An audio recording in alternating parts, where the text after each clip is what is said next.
ভারতের জাতীয় সঙ্গীত জনগণ মন অধিনায়ক গানটি নিয়ে বেশ কিছু বিতর্ক রয়েছে। 1911 সালের 27শে ডিসেম্বর ভারতীয় জাতীয় কংগ্রেসের কলকাতা অধিবেশনে গানটি প্রথম গাওয়া হয়। ওই সময় ব্রিটেন থেকে সম্রাট পঞ্চম জর্জ ভারতে এসেছিলেন। রবীন্দ্রনাথ ঠাকুর এই গানটি মূলত সম্রাট পঞ্চম জর্জের প্রশংসার্থে ভারত ভাগ্য বিধাতা হিসাবে লিখেছিলেন।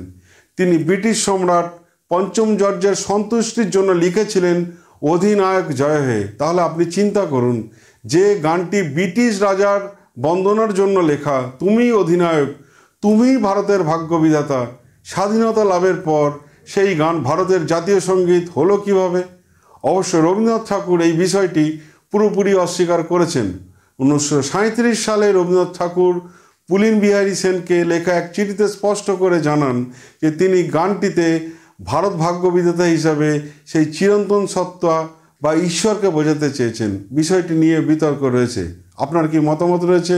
অবশ্যই তা কমেন্ট বক্সে কমেন্ট করে জানাতে পারেন।